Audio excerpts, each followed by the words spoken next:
EcoAuto, uma parceria com o mundo automóvel. Bem-vindos ao primeiro episódio AutoEco, um videocast quinzenal do Eco que pretende abordar o futuro da mobilidade e marcar tendências e comportamentos.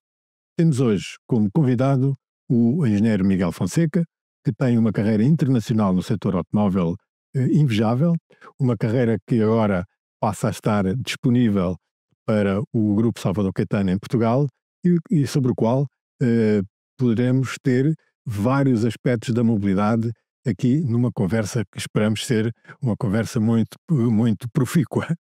Miguel, bem-vindo, muito obrigado por esta disponibilidade. Sei que tens uma vida muito ocupada, mas é muito importante conhecer em termos genéricos o contexto da mobilidade, aquilo que se vai passar nos próximos anos e numa altura em que a indústria automóvel, sobretudo a indústria automóvel europeia, está num desafio permanente e numa grande convulsão. Muito obrigado, é um prazer estar aqui convosco. Miguel, vamos começar pelo tema que está na ordem do dia e que traz muitas dificuldades de decisão a muitos dos clientes do setor automóvel, que é a eletrificação. Qual vai ser o futuro da eletrificação? Há tantas ideias contrárias, uns a favor, uns contra. A eletrificação é uma realidade que vai para ficar? Na minha opinião, sim. É incontornável para perseguirmos a descarbonização das emissões dos automóveis, porque há um propósito de maior dimensão e de grande significado e relevância para a sociedade, que é o câmbio climático e a estabilidade do nosso planeta, e seria irresponsável pôr em causa essa meta. E hoje em dia a única tecnologia que de facto nos permite em massa descarbonizar as emissões, quando estamos a falar de automóveis, é a eletrificação dos automóveis. E portanto é uma agenda irreversível, necessária e que tem que ser perseguida.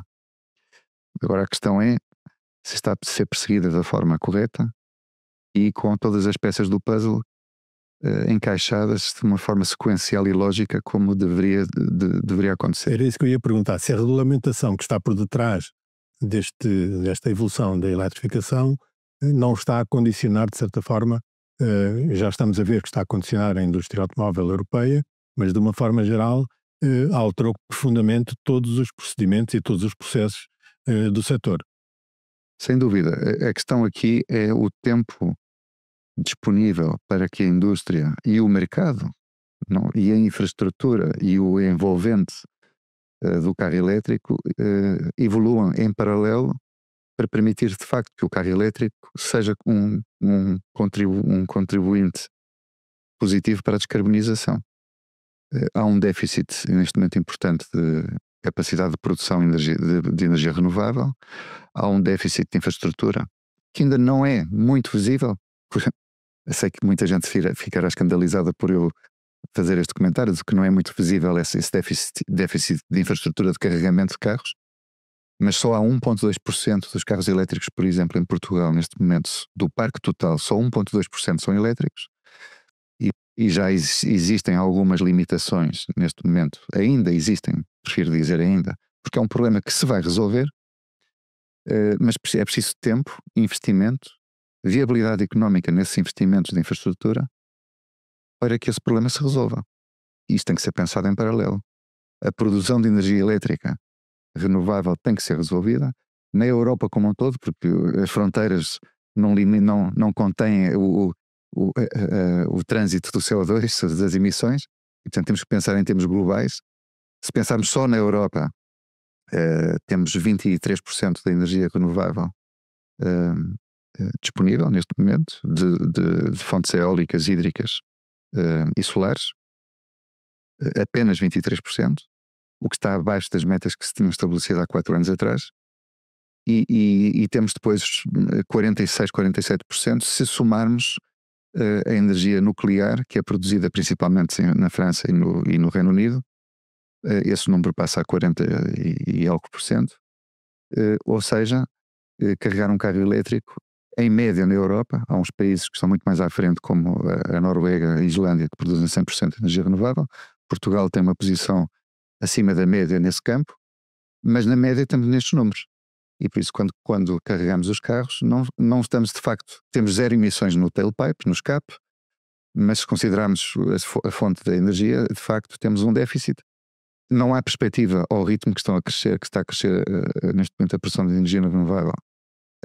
Estes rácios não vão mudar radicalmente nos próximos anos e seria necessário que mudassem, seria necessário que alterassem, seria necessário acelerar essas questões.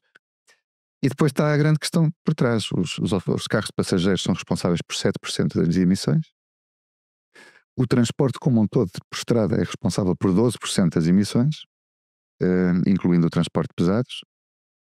E portanto, precisamos de atacar, como uma sociedade, todos os setores de uma forma proporcional para de facto ter uma solução. E a questão aqui não é pôr em causa a tecnologia, porque ela é necessária, ela é bem-vinda, ela é capaz, mas sim o timing da introdução desta tecnologia, que tem que ser pensado em paralelo com todas as outras ações para que de facto os esforços realizados e o preço a pagar por esses esforços façam sentido, porque senão não temos uma equação que funcione. Mas há sempre uma tendência para esperar pelo futuro e sobretudo pelas energias alternativas, como é o caso do hidrogênio. É sempre o mindset dos clientes que não estão confortáveis com a utilização do carro elétrico, a perspectiva de que no futuro vamos ter hidrogênio como alternativa. Não é, o carro hidrogênio também é elétrico. Portanto, o carro hidrogênio tem motores elétricos que são alimentados por uma pilha de combustível que produz on-board no próprio carro eletricidade através da conversão de hidrogênio. Portanto, o energy carrier é o hidrogênio, mas o movimento do carro é elétrico. Estamos a falar aqui de energias alternativas. E, obviamente, a grande equação aqui é qual é a capacidade de produzir essas energias de forma sustentável e economicamente viável. E depois de fazer chegar essas energias aos consumidores através de redes de distribuição eficazes. A equação é muito simples. Sem dúvida que o hidrogênio no futuro será uma alternativa.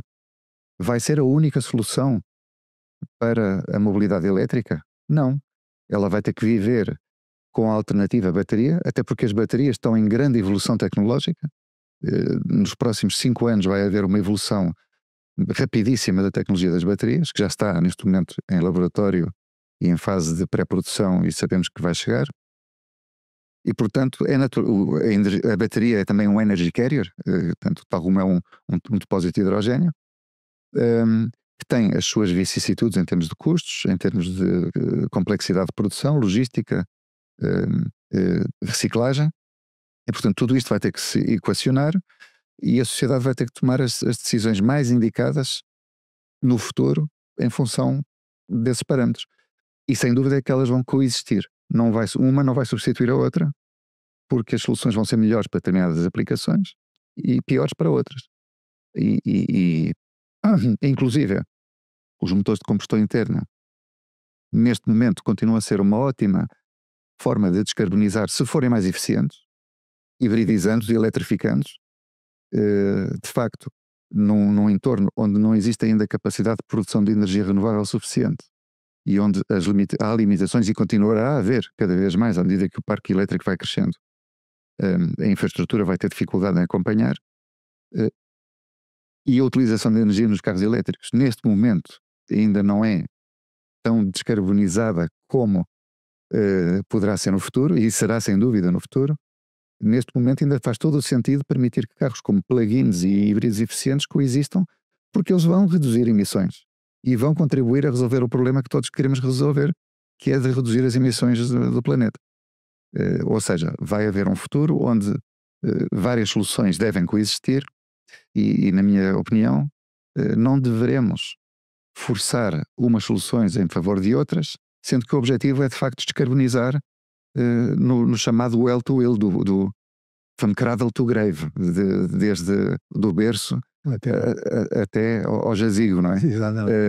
E é essa perspectiva que temos que ter, que inclui a produção, a logística, a mineração, a reciclagem, que não quero lançar aqui ou reforçar o mito de que os carros elétricos são maus nesse sentido, que eles não são piores do que os carros a combustível, de maneira nenhuma, portanto é preciso afirmar isso.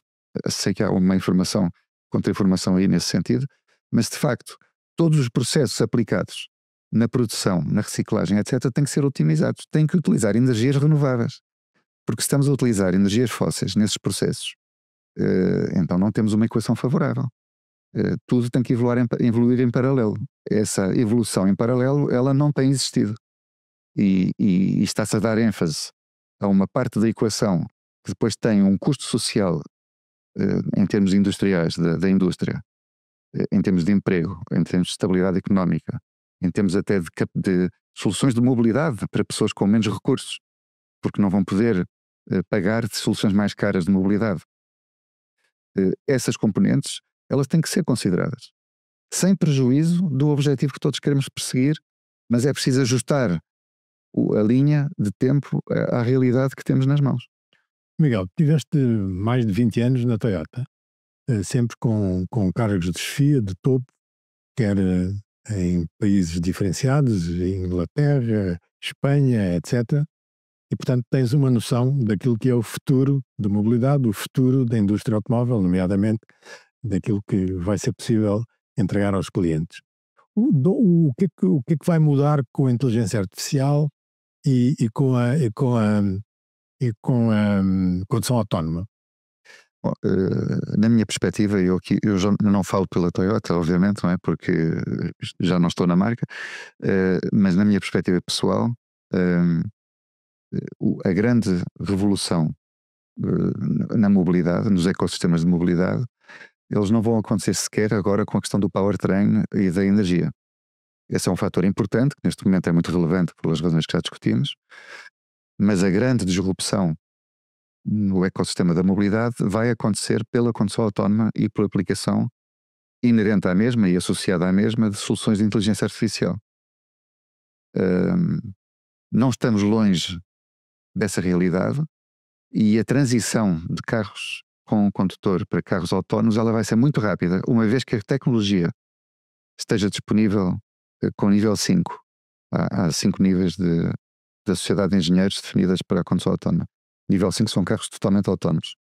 Uma vez que existam soluções certificadas para nível 5 e que a regulação e a legislação permita que essa tecnologia seja aplicada na estrada, são 2 passos fundamentais, a transição vai ser rapidíssima, porque essa tecnologia vai revolucionar os nossos espaços urbanos, vai tornar acessível à população soluções de mobilidade super flexíveis, económicas e limpas e eficientes, e vai ser a grande revolução de facto no ecossistema da mobilidade.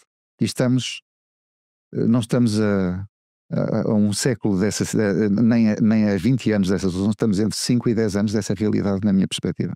E a condução autónoma é compatível com a mobilidade urbana normal com outros carros não autónomos? Totalmente.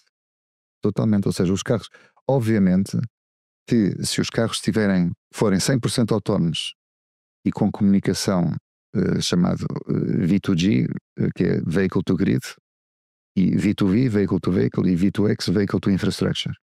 Portanto, quando essas 3 componentes estiverem presentes com todos os carros autónomos, aí temos de facto temos cidades sem carros estacionados, por exemplo, e sem semáforos.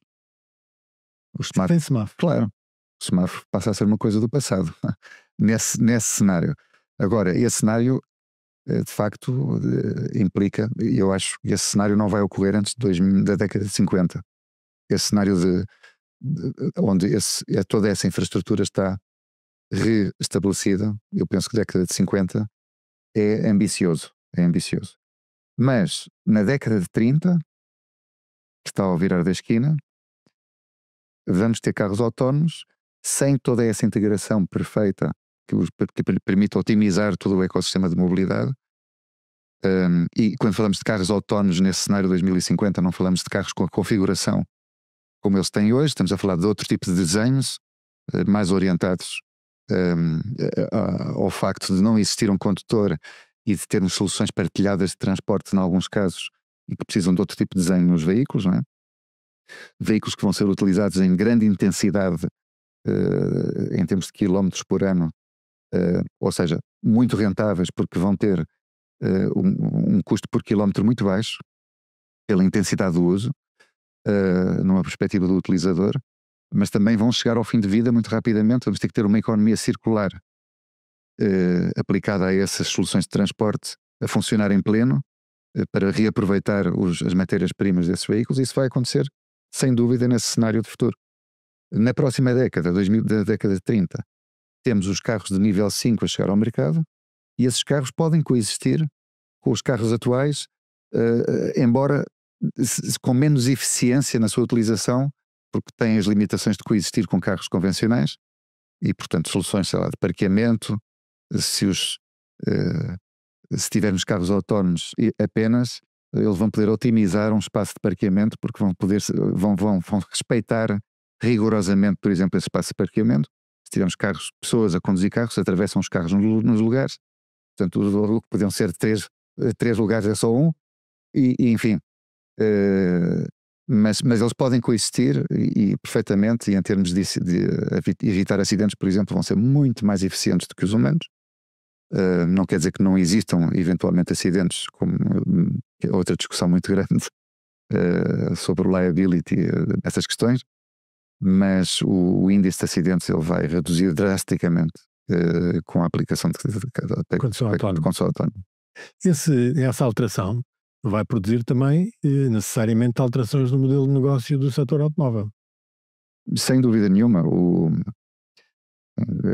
Temos que pensar em ter a produção, ela vai continuar a existir aos mesmos níveis, a um nível semelhante, embora produzindo carros com tecnologias diferentes e com formatos e características diferenciadas. Vai ser necessário distribuir esses carros e fazê-los chegar aos lugares de destino, e vai haver um mercado para esses carros e para essas soluções de transporte que vai ser um mercado dinâmico, onde vai ser preciso agentes para competir nesse mercado, e vai ser preciso ter essas frotas, se forem autónomas, estamos a falar já no futuro, a mais longo prazo, exclusivamente autónomas. Vamos ter que gerir essas frotas, alguém tem que a gerir, alguém tem que carregar esses ativos num balanço, alguém tem que os servir do ponto de vista económico e financeiro, alguém tem que dar manutenção e serviço aos carros, limpeza, reparação, etc., porque enfim, vão continuar a ser automóveis, veículos automóveis. Mas claro, esse futuro tem pouco a ver com o formato de hoje, que são carros em regime de propriedade, que as pessoas adquirem, usam durante um tempo, revendem no mercado de usados, outros compram, continuam a utilizar esses veículos de uma forma em regimes de propriedade, normalmente 1h30, 2 horas por dia, em média. 99% estão parados. Muito ineficiente a utilização dos veículos e com características na compra e no serviço muito específicas, como depois outras indústrias, como a indústria financeira, a indústria de seguros, integrada no atual modelo. Pois isso tudo vai mudar num modelo de futuro, onde teremos frotas autónomas que precisam de atenção, mas vai ser uma configuração completamente diferente no front-end, não é? Daquela que temos hoje.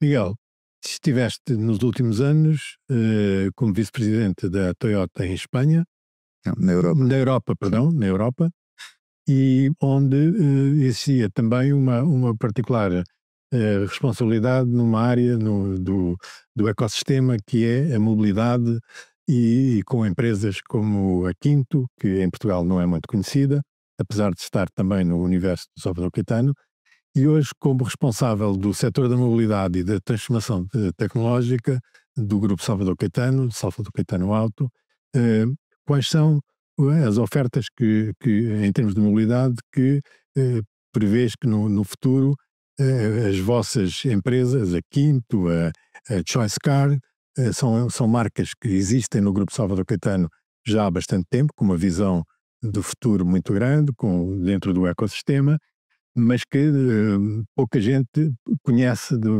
enfim, no universo mais mediático. Podes falar um bocadinho da tua nova experiência em Portugal, agora que regressaste ao fim de tantos anos, e trazendo, obviamente, uma grande competitividade ao nível daquilo que é o futuro. Como é que funciona a mobilidade no Grupo Salvador Caetano? Não, obrigado pela questão. Para mim é um prazer ter a oportunidade de me ter somado ao Grupo Salvador Caetano. É um grupo com uma cultura fortíssima, com valores com os quais eu me identifico, em termos de contribuição para a sociedade, em termos de